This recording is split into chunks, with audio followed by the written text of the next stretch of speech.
장기화된 코로나19 사태로 경기 침체가 심각해지며 많은 자영업자들이 큰 어려움을 겪고 있는데요. 뭐 그야말로 폐업하는 가게가 한두 곳이 아니었죠. 회사까지 문을 닫으면서 이 많은 일자리도 없어졌습니다. 그래서 우리나라를 비롯해 전 세계적으로 코로나19 관련 구호 자금을 지급. 이에 미국 휴스턴의 사업가 아미르 아키를 포함한 7명은 코로나19 관련 구호 자금 대출을 신청. 중소기업을 대상으로 한 급여 보호 프로그램을 통해 1,600만 달러, 한화로 약 177억 원을 대출받았습니다. 그런데 얼마 뒤 법정에 선 아킬과 동업자들. 돈을 받아서 빼돌렸나 보다. 횡령, 네. 아니면 이제 회사가 좀 파산이 나면서 회복이 안 된다. 회복이 안 됐다. 아닙니다. 아킬과 동업자들은 이 코로나19 구호 자금으로 부동산과 슈퍼카를 구매합니다. 뭐? 그래서 지극히 사적으로 사용하며 흥청망청 탕진한 것입니다. 아니 힘든 사람들 받아라고 만든 자금들인데 그렇죠. 이거를 별로 힘들지도 않은 사람이 가져가가지고 슈퍼카를 구입을 했다는 거예요, 이걸로? 그때가 배 밖으로 나왔네. 더욱 황당한 건 아킬은 86살 노모를 직원으로 허위 등록. 그렇게 직원 수와 급여 비용, 세금 명세서 등 각종 문서를 위조한 것입니다. 아휴, 그러니까 하나부터 열까지 모든 게 다 가짜였습니다. 새빨간 거짓말한 그들. 결국 아킬과 동업자들은 사기 및 자금 세탁 혐의로 기소됐습니다. 이처럼 사람들을 농락한 치밀하고 기상천외한 거짓말들. 무고한 타인에게 피해를 주는 건 물론이고요. 스스로 한 거짓말에 발목이 잡혀서 스스로를 망가뜨리는 비극을 낳기도 합니다. 이번 특종은요. 나를 갉아먹는 거짓말 19입니다. 거짓말이 난 모모. 2018년 8월 중국 스촨성 청두. 남성 탕 씨가 여자친구 양 씨와 함께 고급 자동차 매장을 방문했는데요. 자기야, 정말 차 사주는 거야? 나 가진 게 돈밖에 없다니까 그래. 우리 자기를 위해서는 뭐든지 다 사줄 수가 있어. 마음껏 골라봐. 근데 여자친구에게 차를 사주겠다고 약속했던 탕 씨. 이 여자친구는 70만 위안, 한화 약 1억 3천만 원 상당의 차량을 골랐고요. 호기롭게 결제를 하려던 탕 씨는 잠깐만, 돈이 모자라네. 자기야, 돈 좀 찾아올게. 조금만 기다려. 양 씨에게 잠깐 기다리라고 한 뒤 매장을 나섰습니다. 근데 뭐 차 사주겠다고 허세를 부리는 것 자체가 좀 수상했는데 이거 도망간 거 아닙니까? 그런데 말입니다. 남자친구 탕 씨가 향한 곳은 은행이 아닌 마트. 자, 그리고 그곳에서 탕 씨가 흉기에 찔려 발견되는 이 충격적인 사건이 발생했는데요. 그 마트에서 왜 흉기에 찔려? 실제로 좀 혈흔이 좀 낭자 있죠. 어머나. 저 쪼그려 앉은 사람이 탕 씨예요? 그렇습니다. 갑자기 마트를 왜 갔어? 마트에 ATM기가... 사실 탕 씨는 처음부터 차를 살 돈이 없었습니다. 허허... 뭐야? 하지만 이 여자친구에게 차를 사주겠다며 잔뜩 허세를 부려놓은 터라 차마 이걸 사실대로 말할 수 없었는데요. 결국 탕 씨는 자신의 거짓말을 숨기기 위해 강도 자작극을 감행, 직접 마트에서 과일 칼을 구매한 뒤 자해. 그리고는 여자친구에게 연락해 인출한 돈을 강도당했다라고 거짓말을 했던 겁니다. 뭐 저런 거짓말을 몸을 상해가면서 하냐. 야, 이 엔딩이 너무 궁금한데?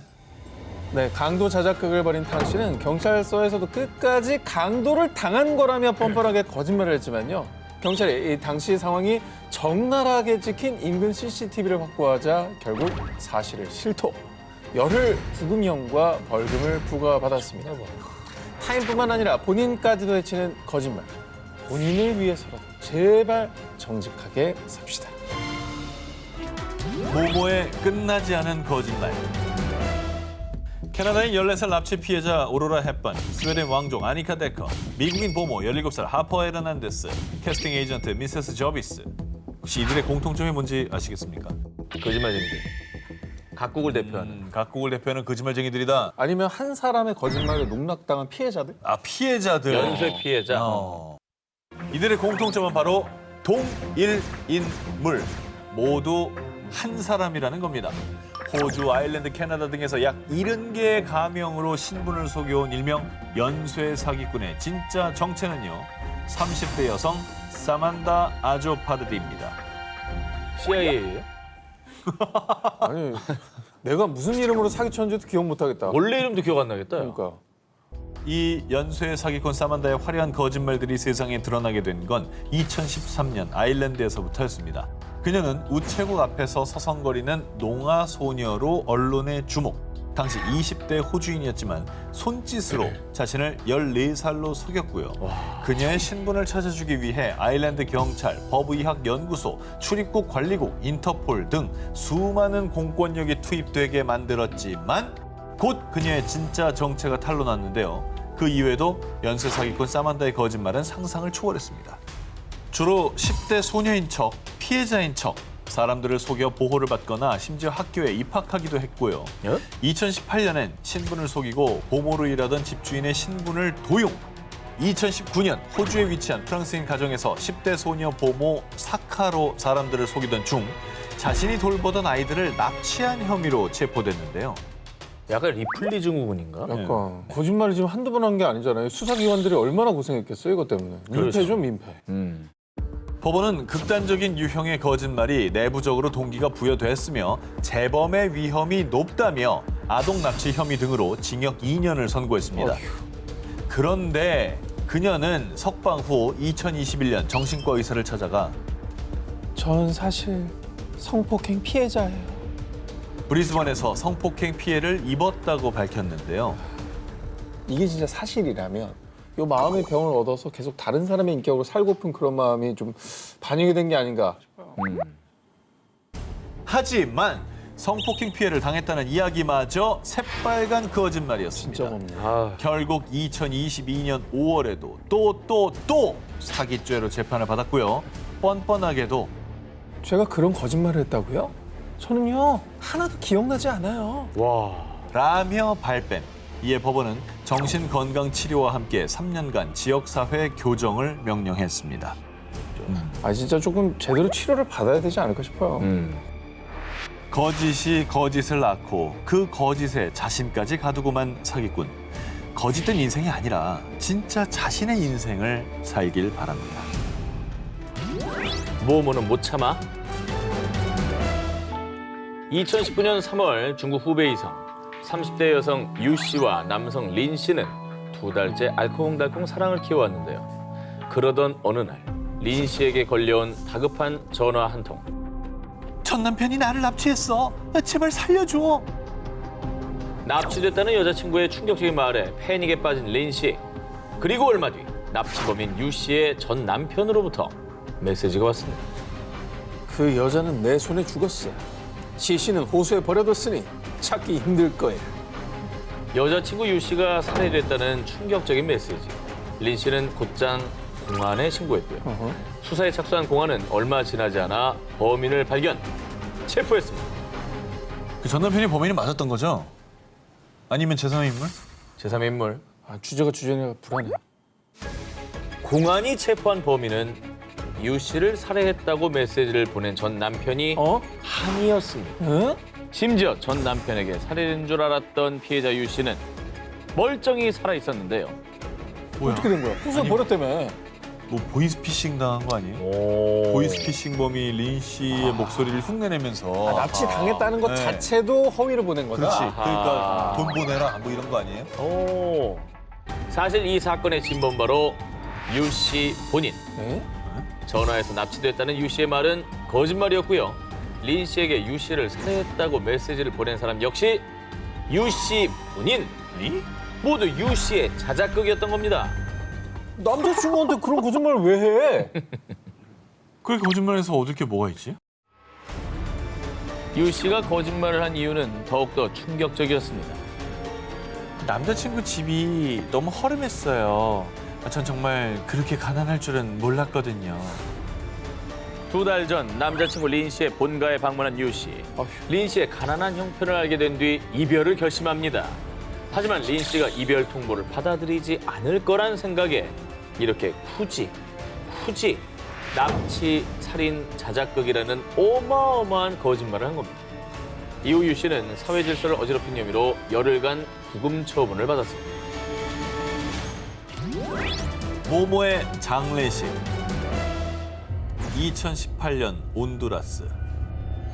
고요한 밤, 인적이 끊긴 묘지에서 무덤을 파헤치는 한 남자. 그리고 잠시 뒤 아니 뭐야 이건? 무언가를 발견한 그는 소스라치게 놀라고 말았는데요. 무덤이 없나 보다, 시체가. 귀신이 나왔어. 그는 대체 왜 한밤중에 무덤을 파헤치고 있었던 걸까요? 사연은 이렇습니다. 아내 로사 디아스가 쌍둥이를 임신한 뒤 아이들이 태어날 날만을 오매불망 기다렸던 남편 멜빈 멘도사. 시간이 흘러 임신 9개월 차 만삭이 된 아내 디아스는 갑작스런 진통을 느끼고 병원으로 향했는데요. 그런데 남편 멘도사가 받은 충격적인 전화. 여보, 어떡해요. 우리 아기 중 한 명이 세상을 떠났어요. 아내 디아스는 출산 도중에 쌍둥이 중 한 명이 사망했다는 비통한 소식을 전했습니다. 아유, 아이를 잃은 슬픔은 뭐 말로 형언할 수가 없죠. 부부는 너무 일찍 떠난 아기를 기리며 서둘러 장례식을 치러주기로 했는데요. 다음 날 아침 관례에 따라 남편 멘도사와 가족들은 묘지에서 아내 디아스를 기다렸고요. 이윽고 디아스가 아기의 관을 들고 도착했습니다. 그런데 말입니다.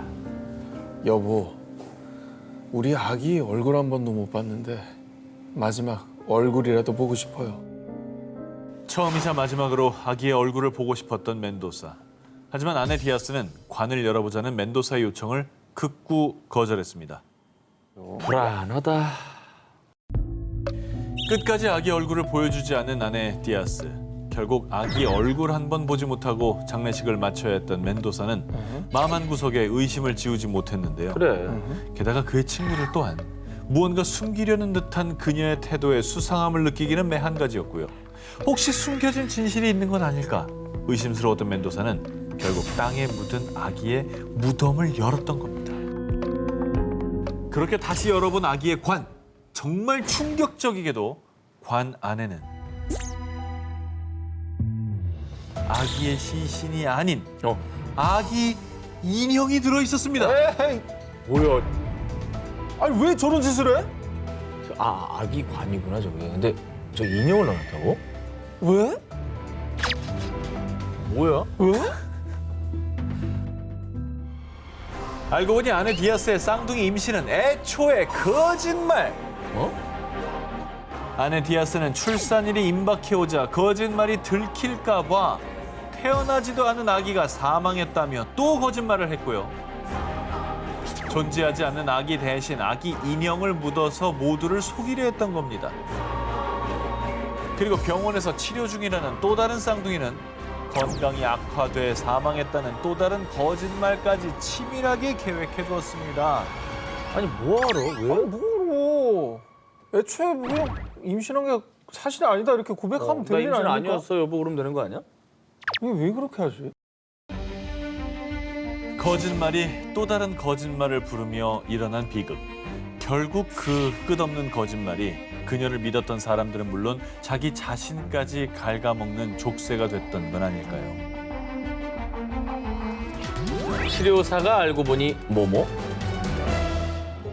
2020년 7월 인도 텔랑가나주 14살 소녀 레나는 어느 날부터 원인을 알 수 없는 통증과 고통에 시달렸습니다. 우리 레나가 도대체 왜 이러지? 레나 엄마, 근처에 용한 치료사가 있다던데 거기 가보는 건 어때요? 소문을 듣고 치료사 시바 프라사드를 찾은 레나. 일주일에 한 번씩 그의 사무실을 찾아 치료를 받았는데요. 치료를 받기 시작한 이후 레나는 전처럼 아프다는 말을 하지 않았고요. 치료사 시나 프라사드도 수시로 레나의 부모에게 연락해 레나가 호전되고 있다라고 안심을 시켰습니다. 그런데 배가 너무 아파요. 갑작스러운 복통을 호소하며 쓰러진 레나. 생식기에 감염으로 인한 염증이 발견된 것입니다. 아이고, 뭐 이상한 치료한 거 아니야? 막 하하. 무슨 그랬나 치료 보네. 같은 거 있잖아. 그랬나 보네. 허허. 아니 왜냐면 생식기에 염증이 그렇게 쉽게 생기지 않을 텐데. 그렇죠. 사실 시바프라사드가 절 성폭행했어요. 치료사가? 사실 시바 프라사드의 정체는 의사가 아니라 영적 치료사. 예, 진짜. 레나의 질병을 영적으로 치료한다며 그녀를 성폭행했던 것입니다. 뭐야? 그러면서도 레나의 부모에게는 병이 낫고 있다며 거짓말을 했고요.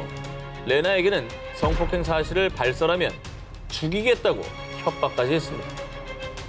아니 이거 아파서 찾아간 사람한테 고통을 주는 거 아닙니까? 이게 극악무도한 짓을 하고. 그게 무슨 영적 치료를 그렇게 합니까? 그런 치료가 그렇게 세상에 치료를- 어디 있어요? 그딴 짓을 하고 나서 부모한테 괜찮아지고 있다고 말을 하고 싶냐? 야, 이에 분노한 레나의 부모는 현지 인권단체에 알린 뒤 함께 시바 프라사드의 사무실을 찾았는데요.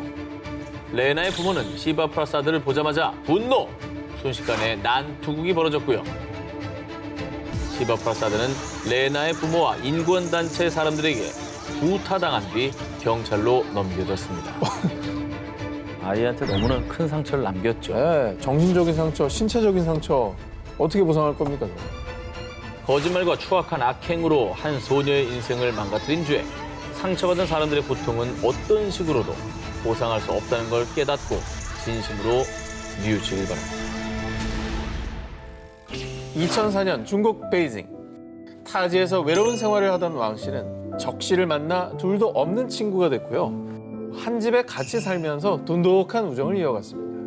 그런데 2년 뒤인 2006년 몸이 좋지 않았던 왕 씨를 위해 함께 병원에 가준 적 씨는 왕 씨의 검진 결과지를 먼저 확인하고는 깜짝 놀라 사색이 되어버렸는데요. 어떡해. 너 에이즈래. 뭐? 나 어떡해? 주변에서 알면 병원에 격리시킬 수 있으니까 일단 비밀로 하자. 나도 비밀 지켜줄게. 어? 에이즈 진단을 받은 왕 씨.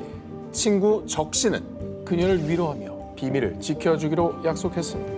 근데 뭐 요새는 뭐 약이 아무리 좋아졌다고 하지만 그래도 참 걸리기 싫은 병 중에 하나잖아요. 청천벽력이죠 뭐. 자신이 에이즈 투병을 하게 됐다는 말에 왕 씨는 크게 좌절했는데요. 하지만 친구 적 씨가 왕 씨에게는 아주 큰 힘이 됐습니다. 이 왕 씨는 친구 적 씨의 도움을 받아 한 병당 약 670위안, 한화 약 12만 원의 에이즈 치료제를 구매. 정말 다행히도 약을 복용한 뒤 큰 증상은 나타나지 않았고요. 이후에도 장장 10년이 넘도록 꾸준히 약을 복용하며 투병했습니다. 그런데 시간이 흐르고 이 병이 진행될수록 약값은 기하급수적으로 올랐고요. 급기야 2017년에는 한 병당 가격이 2만 1,000위안, 한화 약 390만 원까지 치솟았습니다. 어머. 이에 약값이 감당되지 않았던 왕 씨는 주변 사람들에게까지 돈을 빌려야 했는데요. 자, 그런데 말입니다. 여러 차례 돈을 빌리는 왕 씨를 이상하게 여긴 사촌 언니의 추궁으로 자초지종을 설명한 왕 씨. 하지만 사촌 언니는 이 상황을 수상히 여겼고요. 사촌 언니의 설득에 병원에서 다시 에이즈 검사를 한 결과 정말 놀랍게도 음성. 왕 씨는 에이즈에 감염된 것이 아니었습니다. 우와 여기서부터 거짓말이구나. 무려 12년이나 자신이 에이즈라 믿고 있었던 왕 씨. 지난 날을 돌이켜보죠. 그제야 모든 게 이해됐습니다. 병원에서 에이즈 판정을 받았던 그날 왕 씨가 검진 결과지를 확인하기도 전에 적 씨는 검진 결과지를 찢어버렸는데요. 그리고 적 씨는 왕 씨가 에이즈라며 거짓말. 치료제 구입을 명목으로 무려 12년 동안이나 친구의 돈을 가로챘던 겁니다. 12년 동안 본인을 에이즈 환자로 알고 살았으면 진짜 인생이 완전. 정상적인 사회생활을 했겠냐고요. 결혼도 못하고 그동안에 남자도 안 만났을 거고 안 만났겠죠. 마음에 드는 사람이 자기한테 다가와도 밀어냈을 거고 밀어냈겠지. 그 12년의 세월은 어떻게 보상을 받느냐 말이에요. 자신을 위해 희생하는 줄로만 알았던 친구 적 씨에게 큰 배신감을 느낀 왕 씨. 결국 적 씨를 공안에 신고했고요. 적 씨는 그간 왕 씨에게 제공해왔던 값비싼 에이즈 치료제가 실은 값싼 영양제라고 실토합니다. 가격을 무려 210배나 부풀려 왕 씨의 돈을 가로챈 사실을 인정했고요. 그렇게 사기죄로 고소된 적 씨에게 법원은 지난 12년간의 피해 보상액 64만 원, 한화 약 1억 2천만 원과 징역 10년형을 선고했습니다. 자, 무려 12년이나 지속된 거짓말.